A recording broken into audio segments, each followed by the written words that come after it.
Çardak. Yaklaşık 5 dakika oldu ya bu başlayalı.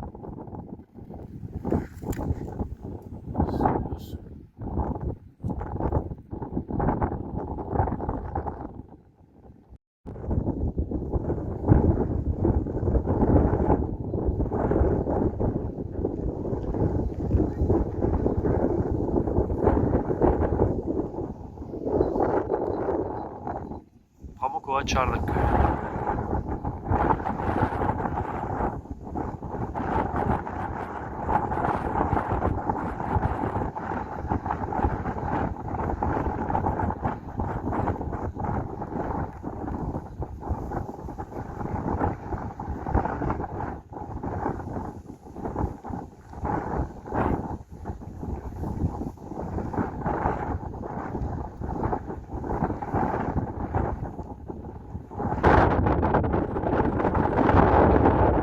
Alev kesti ama sağ tarafa kaydı bak abi.